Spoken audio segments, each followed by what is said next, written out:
아이가 세상에 이렇게 태어나게 되면요, 부모의 관심을 갖게 되죠. 예. 그리고 그 부모는 그 아이가 잘 성장할 수 있도록 그렇게 준비를 합니다. 근데 아이들 같은 경우는 어떻습니까? 눈에 보이는 것을 쫓아가는 경우가 많아요. 그래서 아이들이 자라날 때 무엇을 보느냐에 따라 그 사람의 인생이 바뀌기도 합니다.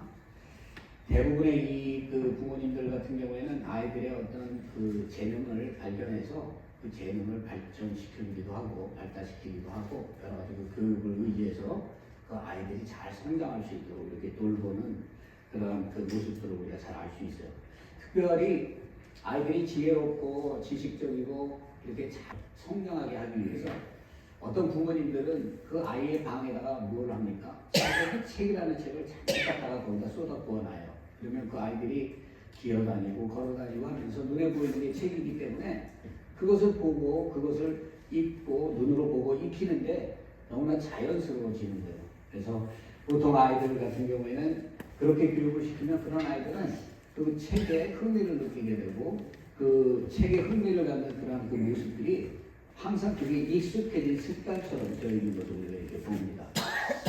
자녀들을 만약에 신실하게 교육하기 위해서는 우리는 어떻게 해야 되겠습니까? 자녀들이 신앙 위에 온전하게 세워질 수 있도록, 그리고 자녀들이 그 하나님의 이 말씀대로 우리의 신앙을 이어받을 수 있도록 자녀들을 그 양육하는 방법이 무엇이 있을까? 여러분, 그 부모는 자녀의 거울이라고 얘기했어요. 그 유전자적으로 얼굴의 모형이나 아니면 걷는 모습이나 하는 모습이나 이런 모습들을 보면 그 부모가 누구라는 것을 분명히 알 수 있어요. 그런데 그 아이들이 세상에 태어나서 제일 가까이 지내는 사람들이 누굽니까? 바로 부모예요. 부모. 그래서 부모가 평상시에 어떠한 일을 하는가 하는 것을 그 아이들이 유심히 보게 되는 거죠. 빌리 그레임 목사님의 아내 루스 그레이엄. 이분은 자신이 이렇게 그 성경을 보게 되고 하나님을 믿게 된 그런 그 계기가 된 것이 자기가 어릴 적부터 이 자신의 그 부모님이 선교사로 오셔가지고 항상 매일 아침에 성경을 읽는 모습을 눈에 봤다고 그래요. 그리고 그의 어머니 역시 매일 저녁에 하나님께 기도하고 성경책을 보는 그런 모습들을 그녀가 그것을 봤다라고 이렇게 얘기합니다. 이렇게 부모님이 성경을 읽고 성경을 사랑하고 성경 말씀을 보고 또 기도하는 모습, 자녀들이 그 모습을 보면 어떻겠습니까? 탈선하지 않겠죠. 그래도 부모님이 무릎 꿇고 기도하는 그 눈물에 기도하는 모습을 본다면 그 자녀들이 어느 정도 성장하고 난 다음에 그 부모가 그 모습을 통해서 얼마나 자녀를 사랑하고 또 하나님을 사랑하는 만큼 자신들에게 얼마나 깊은 그 사랑을 가지고 있는가 하는 것을 분명히 깨닫게 될 것입니다. 그래서 우리가 자녀들이 정말 신앙적으로 자라게 하기 위해서는 이 하나님의 이 말씀, 이 성경을 이렇게 항상 묵상하고 성경을 가까이 두면서 이렇게 우리가 살아가야 됩니다. 성경이라는 것은 세상 지식과 다르죠. 세상의 책은 우리에게 슬기를 주고 우리가 세상 살아가는 데에 필요한 그러한 문을 열어주지만 성경은 무엇이에요? 생명을 주는 책이에요. 그래서 하나님의 말씀에 능력을 힘입어서 살아가게 되고 이 각박하고 완악한 세상 속에서 말씀을 붙들고 살아갈 수 있다는 것 자체가 큰 축복이고 그러한 삶을 통하여 정말 하나님이 주시는 그 기쁨을 누리면서 살아갈 수 있다는 것, 이것이 얼마나 이 귀하고 거룩한 것인가 하는 것을 우리가 분명히 알 수 있습니다. 그래서 유대인들은 우리가 잘 알다시피 쉐마라고 이렇게 얘기하는데 아이들 교육을 할 때 그렇게 얘기하죠. 그래서 신명기 6장 4절에서 9절에 이렇게 얘기해요. 이스라엘아 들으라, 우리 하나님 여호와는 오직 하나인 여호와시니 너는 마음을 다하고 성품을 다하고 힘을 다하여 하나님 여호와를 사랑하라. 오늘 내가 네게 명하는 이 말씀을 너는 마음에 새기고 내 자녀에게 부지런히 가르쳐 집에 앉았을 때든지 길을 행할 때든지 누웠을 때든지 일어날 때든지 이 말씀을 강론할 것이며 너는 또 그것을 내 손목에 매어 기호를 삼으며 내 미간에 붙여 표를 삼고 또 문설주와 화각문에 기록하라라고 이렇게 얘기를 합니다. 실제적으로 유대인들이 이렇게 정통 유대인들 보면요, 이 하나님의 말씀을 어느 곳에 있든지 이렇게 말씀을 읽고 묵상하고 기도하는 모습들을 사실 이렇게 봅니다. 우리가 정말 신앙인이다. 우리가 예수 그리스도를 믿고 거듭난 하나님의 백성이다 하는 것을 우리가 증거할 수 있는 게 무엇이겠습니까? 하나님의 말씀이에요. 우리가 거룩해질 수 있는 것은 하나님의 말씀을 통해서 우리가 거룩해질 수 있는 것이지 우리의 노력이나 우리의 공로나 우리의 생각으로는 우리가 거룩한 삶을 살아갈 수도 없고 거룩해질 수도 없는 것입니다. 오늘 이 본문을 보게 되면 하나님께서 이 거룩함을 증명하는 나시린 제도를 이스라엘 백성들에게 주었습니다. 이 나시린이라는 말을 히브리어로 나자르라고 이렇게 얘기하는데 이것은 구별하다, 헌신하다라는 뜻을 가지고 있어요. 민수기의 6장에 총 15번 반복해서 등장을 합니다. 이 나시린이란 그러니까 어떤 사람인가 하면 하나님을 위해서 내가 구별되고 하나님을 위해서 내가 헌신하겠다라고 이렇게 마음에 작정한 사람들, 작정하고 신앙생활하는 사람들. 여러분 이 교회에서도 이렇게 보면요, 하나님의 그 은혜를 체험하고 하나님을 깊이 만난 사람들은요, 웬만한 사람들의 그 미혹이나 유혹에도 흔들리지 않습니다. 왜 그래요? 하나님이 그 마음 중심에 그 하나님의 하나님 되심을 보여주셨기 때문에 그래요.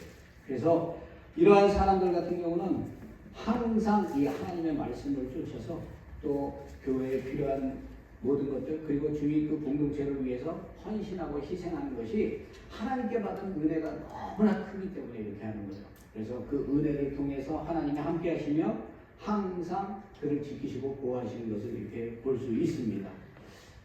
당시대의 대제사장이라든가 아니면은 이스라엘 백성들이 출애굽을 하고 난 다음에 이 성막을 돌보는 일을 한 사람들은 이 앞에 보게 되면은 레위인이라고 되어 있어요. 이 레위인들은 무엇을 하냐면 그들이 이제 장막을 치고 광야에서 이동하잖아요. 이동하면 장막을 걷어서 다시 새롭게 치고 또 걷어서 새롭게 치고 거기에 있는 여러 가지 그 기병들이나 이러한 것들을 관리하고 이런 것들을 준비하는 이런 일을 했습니다. 그렇기 때문에 그들은 다른 어떤 일을 하는 것이 아니라 하나님께서 성막을 돌보는 일만 할 수 있도록 했어요.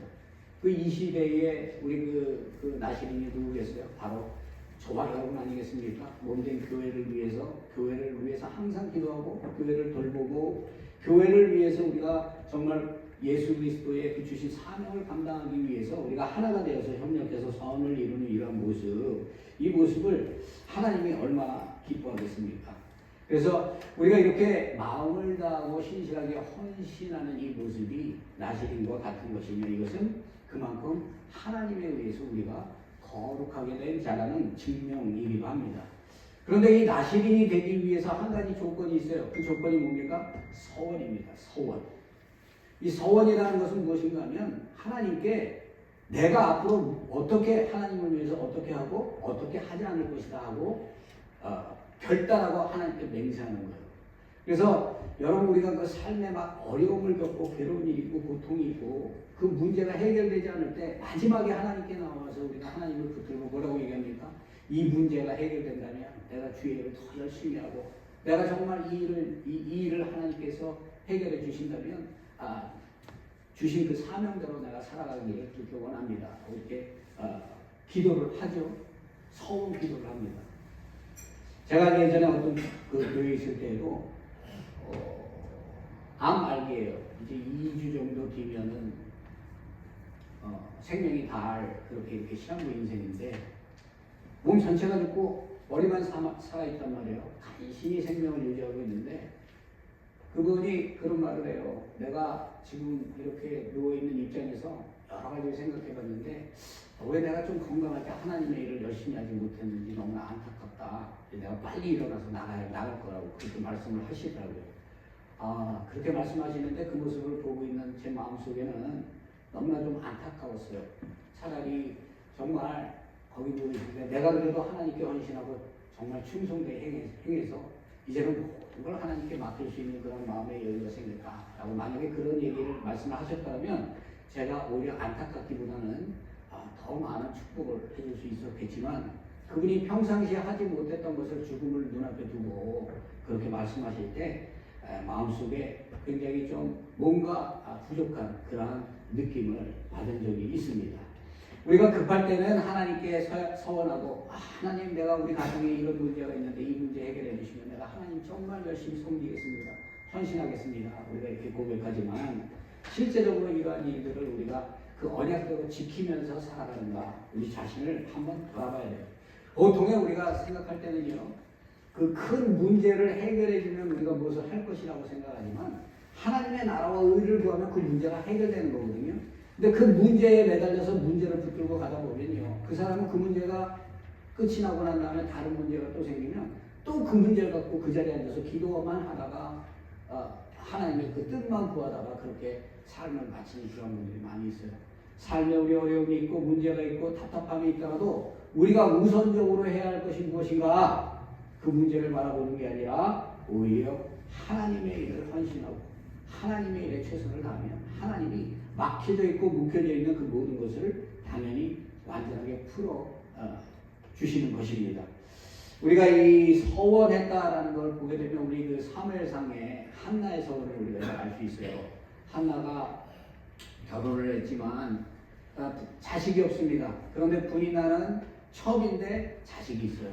그 시대의 사람들은 어떻습니까? 자식을 하나님의 축복으로 여겼는데 자식이 없으니 하나님의 저주를 받은 것처럼 그렇게 모욕을 합니다. 사람이 하루 이틀이지 다른 사람한테 스트레스 받고 자꾸 사람이 받아하는 사람이 옆에 있으면요. 처음에는 그게 참을 수 있는 것 같지만 사람이 인간적으로 그것을 계속 겪게 되면 그 스트레스가 가중되는 거예요. 그러니까는 이 한나가 이 문제가 풀리지 않으니까 통곡을 하고 괴로워하고 슬퍼하고 그러다가 결과적으로 성전에 올라가지 않습니까? 성전에 올라가서 그 한나가 그 소원 기도를 하는데 뭐라고 기도합니까? 하나님 만약에 나에게 아들을 주시면 내가 그 아이의 머리에 삭도를 내지 않고 정말 하나님을 성막에서 섬기는 나시린으로 이렇게 드리겠다고 이렇게 약속을 하는 걸 이렇게 봐요. 자식이 없는 부모의 마음에서 하나님께 그 다른 사람에게 멸시당하고 무시당하고 그러한 입장에서 하나님께 나아가서 그 기도하는 한나의 마음 얼마나 절박하고 얼마나 괴로움이 있었겠습니까? 하지만 그 기도를 하나님께서 들으시고 어떻게 했어요? 그 서원 기도를 들은 대로 한나는 자기가 젖을 뗄 때까지 아이를 데리고 있고 그 다음에 성전으로 보내서 정말 그 이스라엘 역사에 가장 큰 그렇죠? 첫째 왕 사울에게 기름을 붓고 다윗에게 기름을 붓는 그러한 사사로서 하나님의 일을 풍요롭게 하는 그러한 축복을 그에게 허락하신 것을 우리가 봅니다. 사실 우리가 이 서원을 할 때요 조건을 달아서 이렇게 서원을 합니다. 근데 서원이라는 것을 할 때는 조건을 다는 것도 중요하지만 하나님께 모든 걸 맡길 수 있는 그런 마음의 그 신앙의 상태, 그 믿음의 상태가 있어야 하는 거예요. 그래서 하나님께 무엇을 해주시면 이렇게 하겠다. 하나님이 이렇게 해주시면 이렇게 하겠다라는 그러한 기도보다는 모든 걸 하나님께 맡기오니 하나님께서 해주시고 제가 주신 그 사명, 하나님의 뜻을 분별해서 잘 감당할 수 있도록 성령께서 인도해 주실 수 있도록 그렇게 해달라고 기도를 한다면 하나님께서 그 소원 기도를 더 기쁘게 받으시지 않겠습니까? 우리가 잘 아는 야곱 같은 경우요. 야곱이 소원을 합니다. 야곱이 아버지 이삭과 형 에서를 속이고 장자권을 갈취하죠. 그리고 그 장자권을 가지고 난 다음에 그 장자권 그 축복을 그렇게 거짓으로 에서에게 숨긴 것을 에서가 알게 되죠. 그리고 난 다음에 에서가 어떻게 합니까? 야곱을 죽이려고 하는 거예요. 그러니까 이 야곱이 그 형에게 붙들리면 잘못하면 생명의 위협을 느끼게 되니까 그 부엘세바에서 어떻습니까? 하란으로 외삼촌 라반이 있는 곳으로 도망을 합니다. 축복은 받았어요. 그 모든 축복을 받았음에도 불구하고 그의 길은요 너무나 험한 거예요. 그죠? 그래서 길을 가다가 한 곳에서 길을 멈추고 돌베개를 비고 잠을 자는데 그곳에서 어떻게 합니까? 꿈을 꾸는데 하늘에 사다리가 있는데 하늘과 땅에 이 사다리가 연결되어 있는데 그 사이에 하나님의 사자가 오르락 내리락 하는 것을 그 야곱이 보게 되죠. 그리고 난 다음에 야곱이 뭐라고 이렇게 그 얘기를 하는가 하면 그 서원을 하는데요. 하나님께서 야곱에게 자손의 축복을 아브라함과 이삭과 그 이삭에게 준 그 자손의 축복 그리고 하나님이 그들에게 약속한 그 축복을 다 주겠다라고 이렇게 그 말씀을 하셨음에도 불구하고 야곱은 뭐라고 그렇게 기도를 하는가 하면 자기가 지금 이곳에서 다시 아버지 집으로 잘 무사히 돌아가게 해준다면 자기가 이렇게 하겠습니다라고 소원을 해요. 그 첫 번째가 무엇인가 하면 여호와를 나의 하나님으로 섬기겠다. 그러니까 하나님이 인도하시고 자기 삶을 지켜주시고 항상 함께 하시면 자기가 하나님으로 섬기겠다라고 이렇게 소원을 하고, 두 번째는 기둥으로 세운 이 돌로 하나님의 성전을 세우겠다라고 얘기합니다. 그리고 세 번째 소원은 뭐예요? 하나님께서 내게 주신 모든 것에서 반드시 11조를 드리겠습니다라고 이렇게 이제 소원 기도를 해요. 지금 야곱의 미래는 그가 소원 기도한 대로 다 이루어집니다.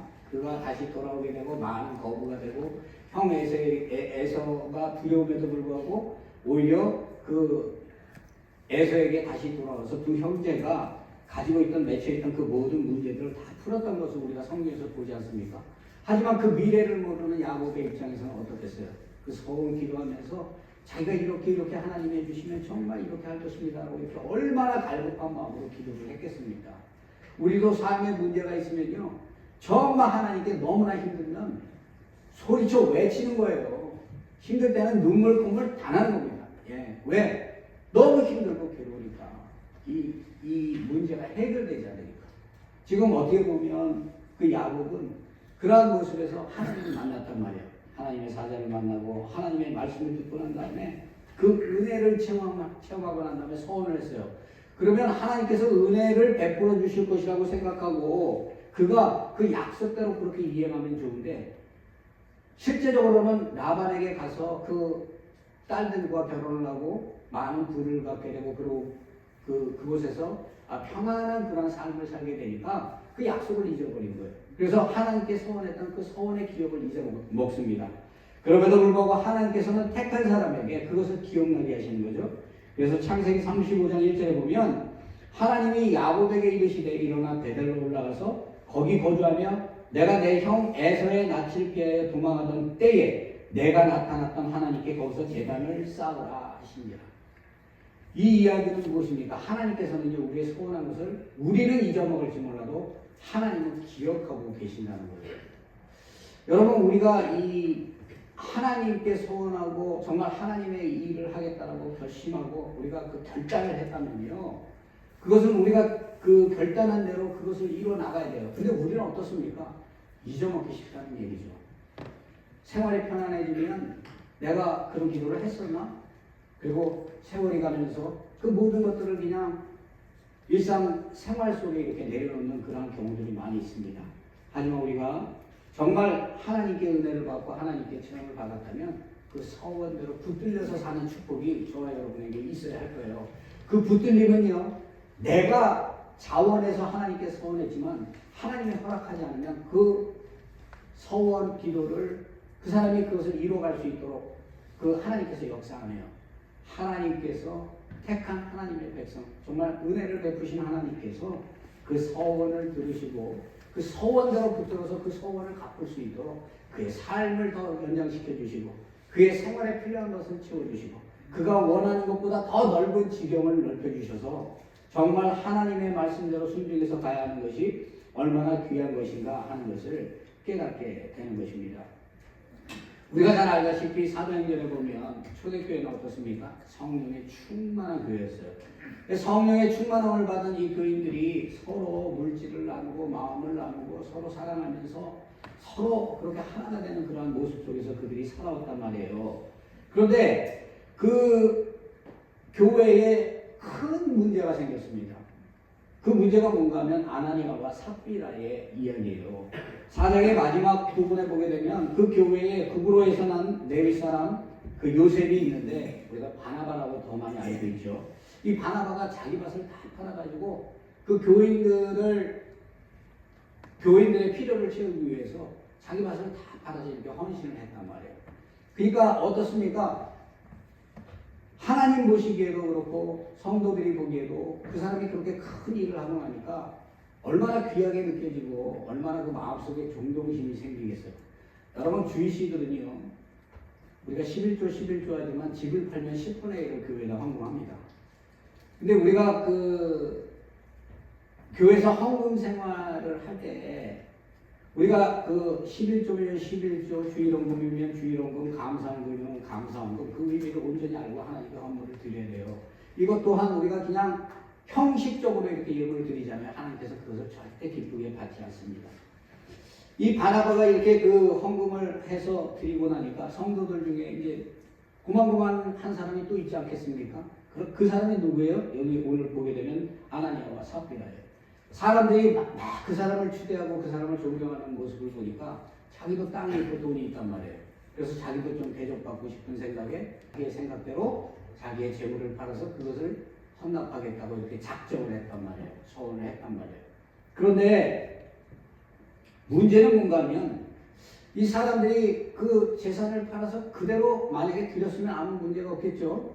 근데 막상 재산을 정리하고 나니까 아까운 마음이 드는 거예요. 아까운 마음이. 그러니까 베드로가 그들이 바친 손길에 대한 부정스러운 모습을 보고 베드로가 뭐라고 얘기합니까? 베드로가 이렇게 얘기합니다. 자기 재산인데 자기 마음대로 쓸 권리가 없습니까?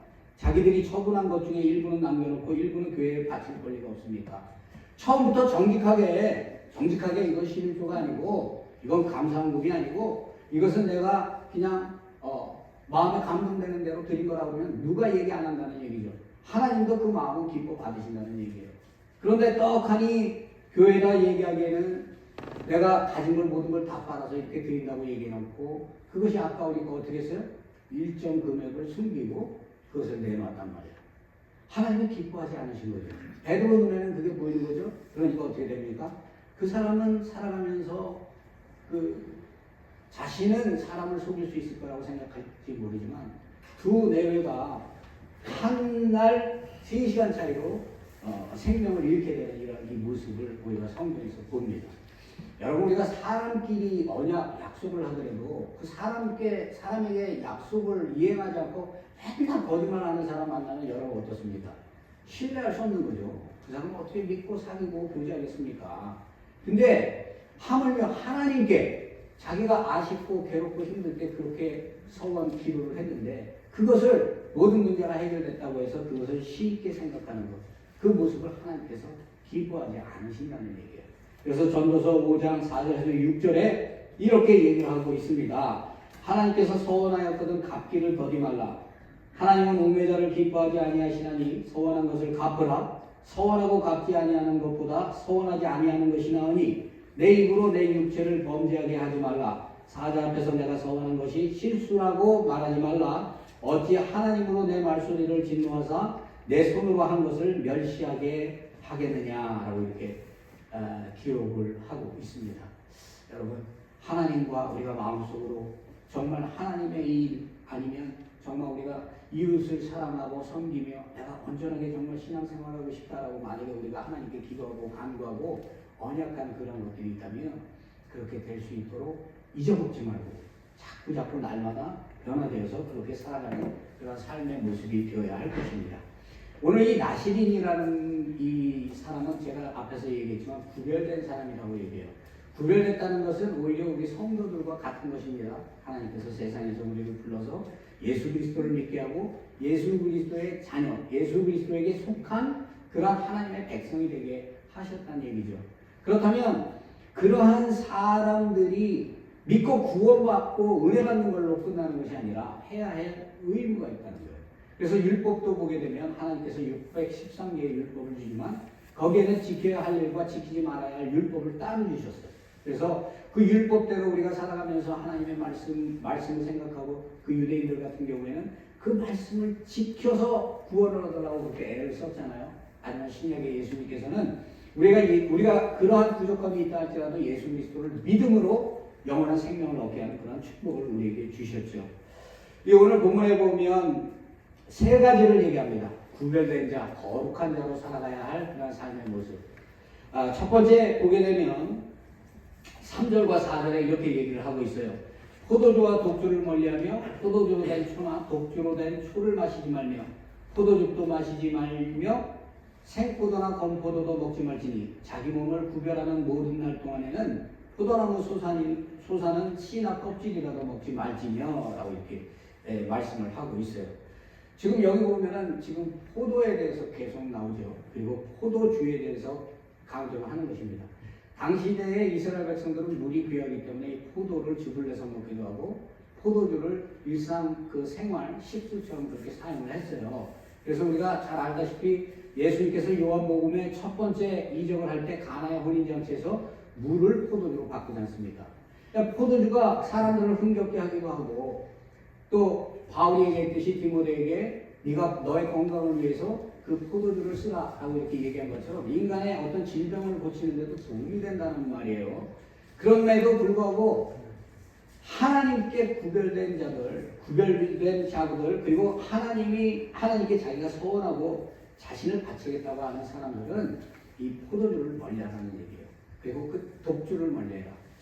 여러분, 우리가 그 미국에서는 참 제가 그 감사하게 생각하는 게 여기는 술 취해서 길거리에 막 배회하고 누워있고 이런 사람이 별로 없어요. 보게 되면 왜 그렇습니까? 술이라는 것을 그냥 길거리에서 들고 다니면 어떻게 됩니까? 바로 경찰이 신고 들어가고 경찰이 데리고 가지 않습니까? 그러니까 사람들이 그거는 다 알고 있는 거예요. 그래서 이 미국에서 살면서 참 좋은 거는 이 술 취해가지고 막 그 취중에 횡설수설하고 힘들고 문제 생기는 그런 일들이 많이 드물어요.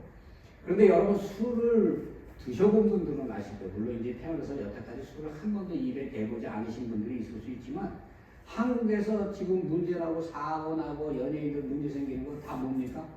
술과 관련이 되잖아요. 그래서 술로 교통사고 나고 술 먹어서 이제 여러 가지 그 문제가 생기고. 왜 그래요? 술이라는 것은 사람을 먹게 되는 거예요. 내 힘으로 술을 이길 수가 없어요. 그래서 술을 먹게 되면 중독이 되게 되고, 술을 먹게 되면 어떻습니까? 자꾸 채우고자 하는 욕망이 생기는 거죠. 그러니까는 그 욕망을 쫓아가다 보면 자기는 이미 망가져 있고, 그로 인해서 어떻습니까? 더군다나 그 성직을 수행하는 사람이 술을 입에 달고 산다는 것은 어떻습니까? 그것은 하나님께서 원하지 않는 것이죠. 그래서 우리는 거룩한 성전이라고 했기 때문에 우리가 이 먹고 마시는 것도 우리가 사실 거룩하게 가려야 되는 거죠. 하지만 특히 이 포도주 말고 지금 여기 얘기하는 거 보게 되면 생포도나 건포도도 먹지 말라고 얘기합니다. 그리고 씨나 껍질도 먹지 말라. 이거 먹는다고 해서 여러분 술 취합니까? 안 그렇거든요. 근데 이것까지 하나님이 말씀하시는 건 무엇이에요? 하나님이 엄하게 이 문제를 다루신다는 얘기예요. 그러니까 우리가 삶을 살면서 죄 문제를 만나잖아요. 죄를 생각할 때 이거는 뭐 아무것도 아닌 것 같아 라고 우리가 이렇게 생각하기 쉬워요. 이 정도는 이게 뭐 양심의 문제가 되겠냐? 이게 무슨 죄가 되겠냐? 그리고 실제적으로 교도소에 들어가 있는 그 범죄에서 들어가 있는 사람보다 범죄에도 걸리지 않고 있는 이 세상 속에 사는 사람들이 더 많다고 그래요.